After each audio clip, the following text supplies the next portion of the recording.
نحمدہ ونصلی علی رسولہ الکریم اما بعد فاعوذ باللہ من الشیطان الرجیم بسم اللہ الرحمن الرحیم السلام علیکم ورحمۃ اللہ وبرکاتہ۔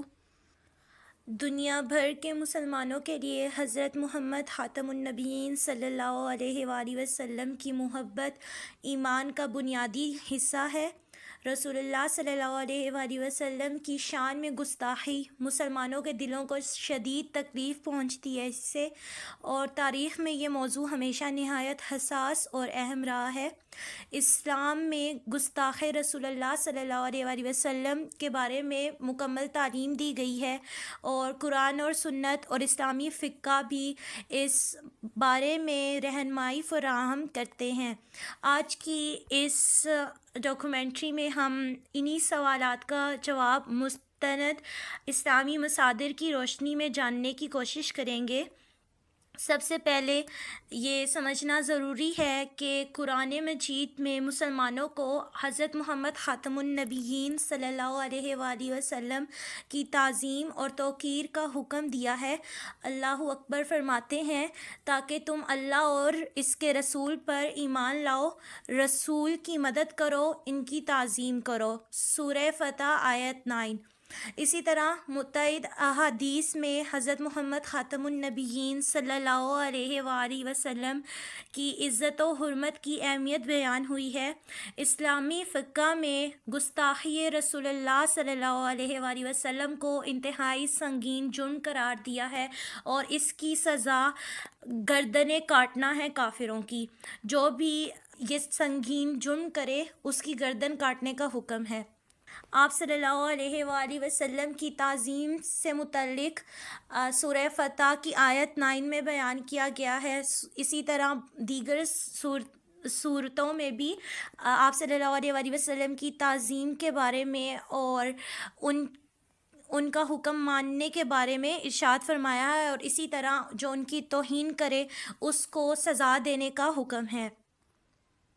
آپ صلی اللہ علیہ وآلہ وسلم کی تعظیم سے ریلیٹڈ سورہ فتح کی آیت نمبر 9 میں ارشاد فرمایا گیا ہے، ان الذین یبایعونک انما یبایعون اللہ ید اللہ فوق ایدیہم فمن نکث فإنما ينکث علی نفسہ ومن اوفی بما عاہد علیہ اللہ فسیؤتیہ الذین آمنوا وعملوا الصالحات منہم مغفرۃ واجرا عظیما۔ ترجمہ: جو لوگ آپ سے بیعت کر رہے ہیں تو وہ واقعی میں اللہ سے بیعت کر رہے ہیں۔ اللہ کا ہاتھ ان کے ہاتھوں پر ہے۔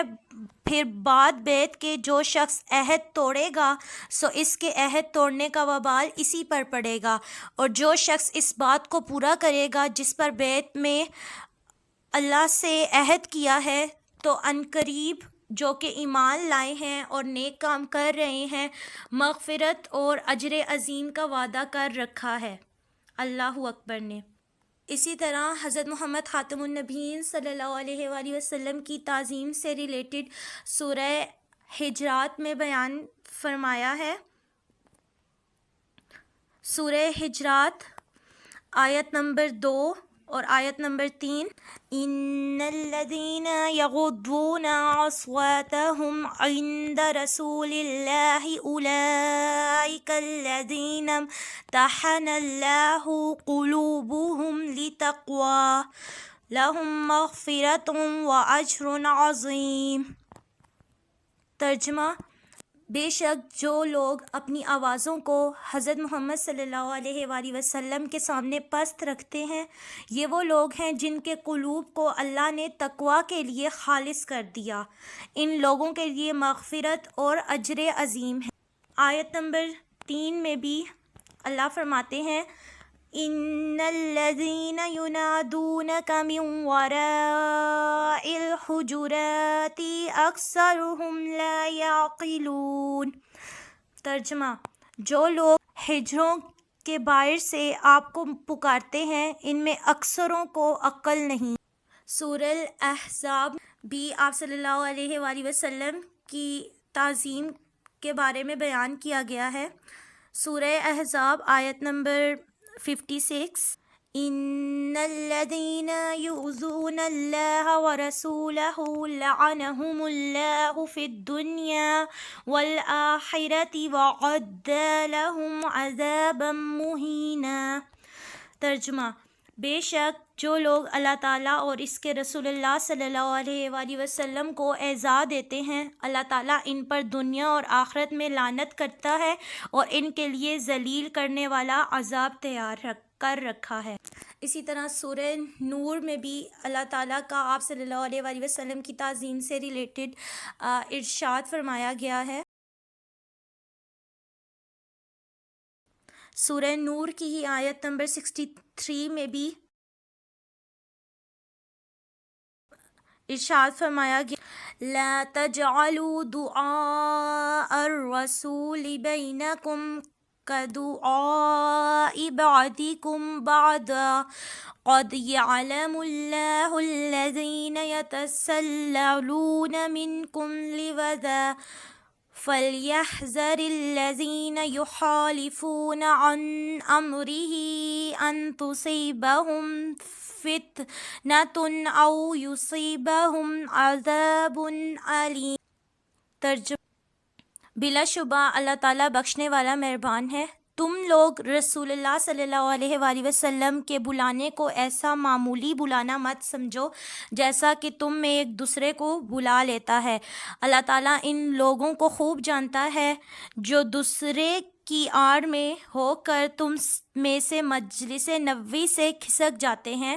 سو جو لوگ اللہ کے حکم کی جو کہ بواسطہ رسول اللہ صلی اللہ علیہ وآلہ وسلم کے پہنچا ہے مخالفت کرتے ہیں، ان کو اس سے ڈرنا چاہیے کہ ان پر دنیا میں کوئی آفت نہ آن پڑے یا ان پر آخرت میں کوئی دردناک عذاب نازل نہ ہو۔ آپ صلی اللہ علیہ وآلہ وسلم کو ایذا پہنچانے والوں کے بارے میں بھی قرآن کی متعدد آیات میں بیان کیا گیا ہے۔ سورہ احزاب میں، سورہ توبہ میں، سورہ منافقون میں۔ سورہ احزاب آیت نمبر 33، وَقَرْنَ فِي بُيُوتِكُنَّ وَلَا تَبَرَّجْنَ تَبَرُّجَ الْجَاهِلِيَّةِ الْأُولَى وَأَقِمْنَ الصَّلَاةَ وَآتِينَ الزَّكَاةَ وَأَطِعْنَ اللَّهَ وَرَسُولَهُ إِنَّمَا يُرِيدُ اللَّهُ لِيُذْهِبَ عَنْكُمُ الرِّجْسَ أَهْلَ الْبَيْتِ وَيُطَهِّرَكُمْ تَطْهِيرًا۔ اور تم اپنے گھروں میں قرار سے رہو اور قدیم زمانہ جاہلیت کے دستور کے موافق مت پھرو، اور تم نمازوں کی پابندی رکھو اور زکوٰۃ دیا کرو، اور اللہ کا اور اس کے رسول اللہ صلی اللہ علیہ وآلہ وسلم کا کہنا مانو۔ اللہ کو یہ منظور ہے کہ اسے گھر والوں تم سے آلودگی کو دور رکھے اور تم کو ہر طرح ظاہراً و باطناً پاک و صاف رکھے۔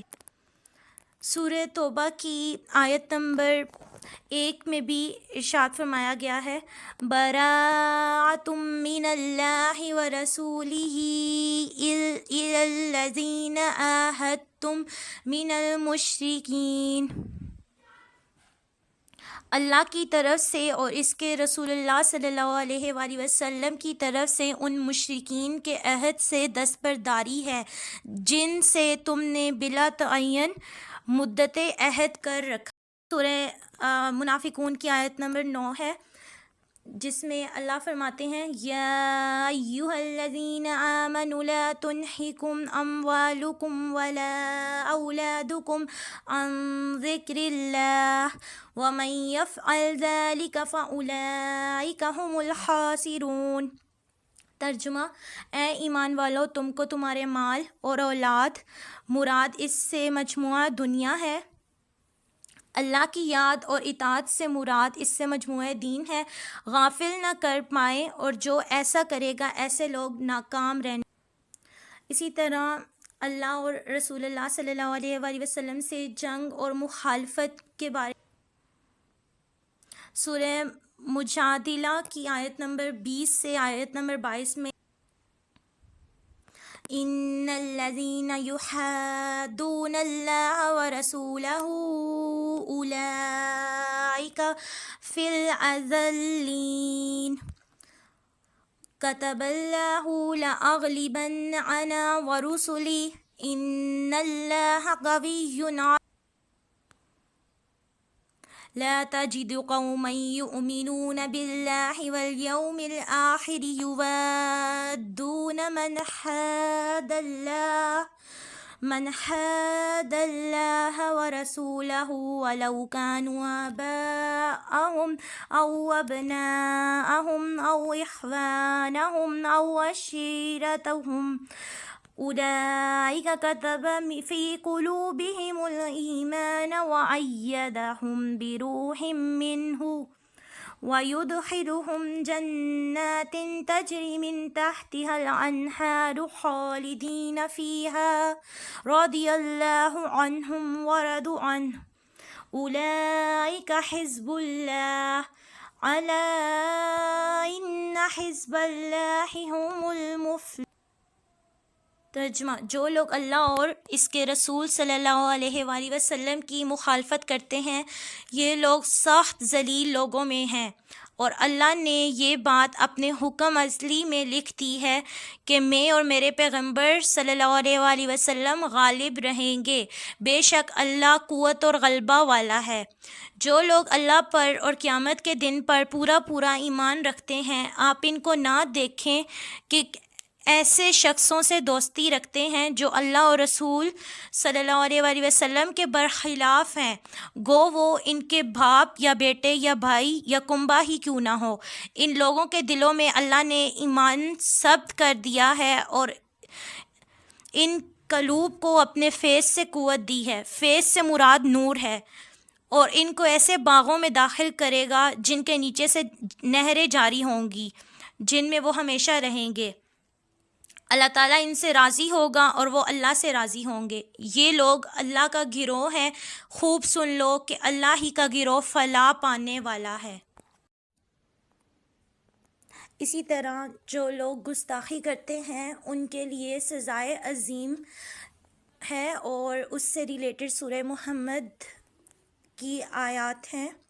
آیت نمبر 1 سے 4 میں بیان کیا گیا ہے: الذين كفروا وصدوا عن سبيل الله أضل أعمالهم والذين آمنوا وعملوا الصالحات وآمنوا بما نزل على محمد وهو الحق من ربهم كفر عنهم سيئاتهم وأصلح بالهم ذلك بأن الذين كفروا اتبعوا الباطل وأن الذين آمنوا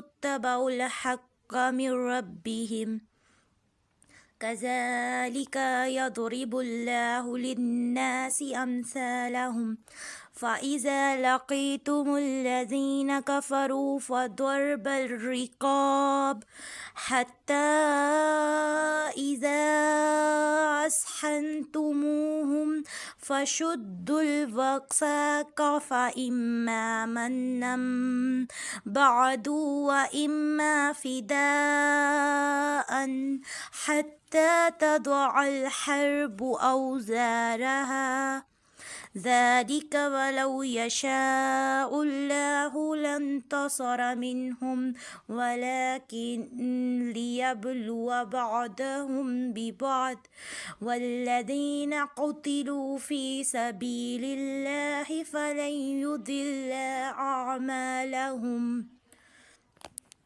ترجمہ: جو لوگ کافر ہوئے اور اللہ کے رستے سے روکا، خدا نے ان کے عمل کل عدم کر دیے اور جو لوگ ایمان لائے اور انہوں نے اچھے کام کیے اور وہ اس پر ایمان لائے جو محمد صلی اللہ علیہ وآلہ وسلم پر نازل کیا گیا، اور وہ ان کے رب کے پاس سے امر واقعی ہے، اللہ تعالیٰ ان کے گناہ ان پر سے اتار دے گا اور ان کی حالت درست کر دے گا۔ یہ اسی وجہ سے کہ کافر تو غلط رستے پر چلے اور اہل ایمان صحیح رستے پر چلے جو ان کے رب کی طرف سے ہے۔ اللہ تعالیٰ اسی طرح لوگوں کے لیے ان کے حالات بیان فرماتے ہیں۔ سو تمہارا جب کفار سے مقابلہ ہو جائے تو ان کی گردنیں مارو، یہاں تک کہ جب تم ان کی خوب خون ریزی کر چکو تو خوب مضبوط باندھ لو، پھر اس کے بعد یا تو بلا معاوضہ چھوڑ دینا یا معاوضہ لے کر چھوڑ دینا، جب تک کہ لڑنے والے اپنے ہتھیار نہ رکھ دیں۔